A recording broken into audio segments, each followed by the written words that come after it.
अस्सलाम वालेकुम गाइस, कैसे हैं आप?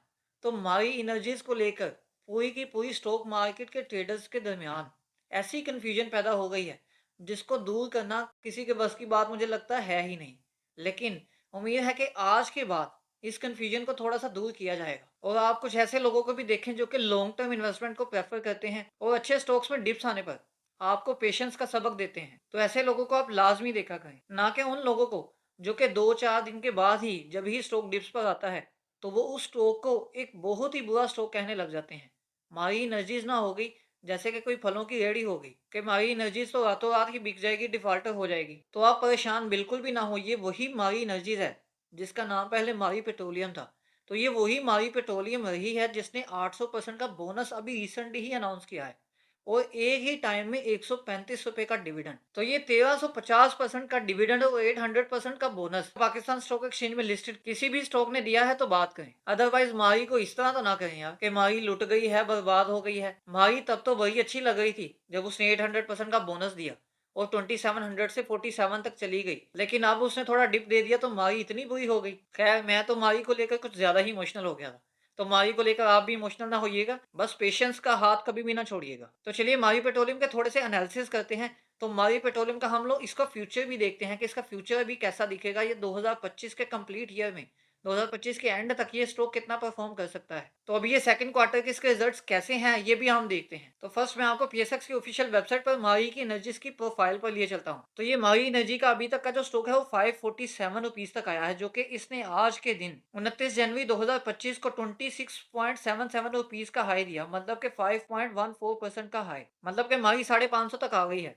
पहले तो वो मुझे बताए ना यार, जो कहते थे, मुझे कमेंट्स भी आते थे और मुझे पर्सनली मैसेज भी आ रहे थे कि ये 380 से भी नीचे ना आया तो बात करिएगा। तो माही पेट्रोलियम को इतना भी हल्का ना लें यार। तो क्वार्टरली रिपोर्ट्स को एनालाइज करने से पहले आप इसके कुछ पे आउट्स की हिस्ट्री देखें। तो इन पे आउट्स को देखकर थोड़ा सा पेशेंस रखें जिनके पास माही मौजूद है, स्पेशली मेरे सब्सक्राइबर्स और जिनको मैं पर्सनली सपोर्ट भी करता रहता हूँ। और यहाँ पर आपके और मेरे कनेक्शन के लिए थोड़ी सी और बात बताता चलूँ कि चैनल की डिस्क्रिप्शन में एक व्हाट्सएप ग्रुप का लिंक है जो कि पीएसएक्स की न्यूज़ एंड अपडेट्स का ग्रुप है। आप उसको ज्वाइन करके पीएसएक्स की न्यूज़ एंड अपडेट्स को प्रॉपर्ली हासिल कर सकते हैं, जो कि बिल्कुल फ्री है। और अगर आप ट्रेडिंग ग्रुप ज्वाइन करना चाहते हैं तो ट्रेडिंग ग्रुप को भी आप इस गिवन व्हाट्सएप नंबर पर रब्ता करके ज्वाइन कर सकते हैं, जिसकी जस्ट 500 रुपीज़ फीस है। तो आपका ये 500 आपको कितना प्रॉफिट दिला सकता है ये आप ग्रुप को ज्वाइन करके ही देख सकते हैं। तो अभी जो मार्केट में न्यूज़ सर्कुलेट कर रही है मारी एनर्जीज को लेकर के, इसका 39% प्रॉफिट डिक्लाइन किया है, तो उसको भी हम अभी कवर करेंगे। लेकिन हम उसकी क्वार्टरली एनालिसिस करते हैं जिससे हमें क्लैरिटी आ जाएगी और आखिर इसकी वजूहत क्या है 39% डिक्लाइन की, ये सब देखेंगे। तो बेसिकली मारी एनर्जी के कंप्लीट एनालिसिस जो कि अभी रिसेंटली ही अपलोड हुए हैं इस चैनल पर मौजूद हैं, जिस वीडियो का लिंक इसकी वीडियो की डिस्क्रिप्शन में भी मौजूद है। तो आप इस वीडियो की डिस्क्रिप्शन में जाकर मारी पेट्रोलियम के एनालिसिस को क्लिक करके उसको भी देख सकते हैं। तो चूंकि अभी रिसेंटली ही हमारे कंप्लीट एनालिसिस हैं तो इसीलिए हम मेन जो स्टेटमेंट्स हैं उनको नहीं देखेंगे। हम जो मेन मेन पॉइंट्स हैं उसको डिस्कस करेंगे। बस हम इसकी मेन सेल्स पर आते हैं। तो अब यहाँ पर ये मारी एनर्जीज के statement of profit and loss है।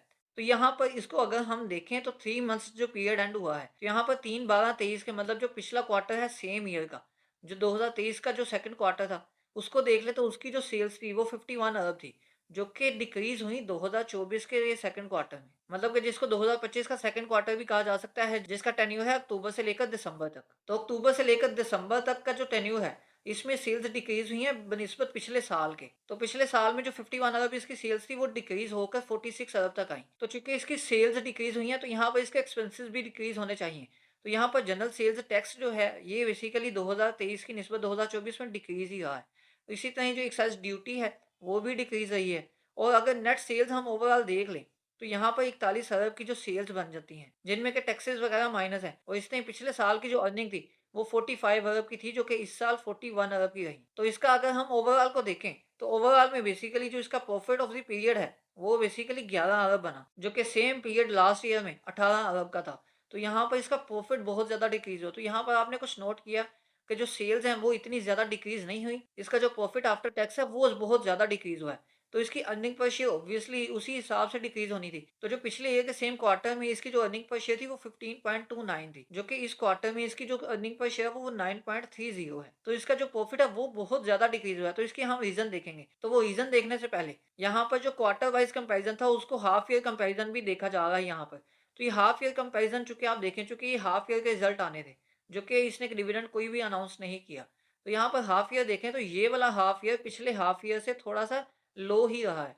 इसकी सेल्स भी लो रही, इसकी अर्निंग पर शेयर भी लो रही, इसी तरह इसका प्रॉफिट भी काफ़ी लो रहा। तो ये 6 मंथ में जो प्रॉफिट लो रहा है उसमें सबसे ज़्यादा कंट्रीब्यूशन इसी क्वार्टर की है। तो मतलब इसकी सेल्स थोड़ी डिक्रीज़ हुई हैं, लेकिन इसका प्रॉफिट बहुत ज़्यादा डिक्रीज़ हो गया है। तो बेसिकली बहुत से ऐसे न्यूज़ चैनल्स और इसी तरह ही न्यूज़ रिकॉर्डर्स हैं, जिन्होंने इस न्यूज़ को कोट किया कि मारी एनर्जीज़ का जो प्रॉफिट है वो 39% डिक्लाइन कर गया, जो सेकंड क्वार्टर 2025 का फाइनल ईयर है। अब ये मारी एनर्जीज़ के अगर डिटेल में आपको बताऊँ कि आपको पता है कि मारी एनर्जीज़ जो लिमिटेड है, इसने प्रॉफिट मतलब पोस्ट किया है प्रॉफिट आफ्टर टैक्स 11.17 बिलियन का, जो कि सेकंड क्वार्टर का है 2025 के फिस्कल ईयर का, जिसने तकरीबन 39% डिक्रीज किया year on year compare to PAT 18.36 billion in the same period of the previous year. तो ये प्रीवियस ईयर के सेम पीरियड में जो प्रॉफिट है वो तकरीबन इनका 18.36 बिलियन रहा, जो कि डिक्रीज हो गया इस क्वार्टर में, जो कि 39% का डिक्लाइन आया। तो इस दफ़ा का 11.17 बिलियन इनका जो है वो प्रॉफिट रहा।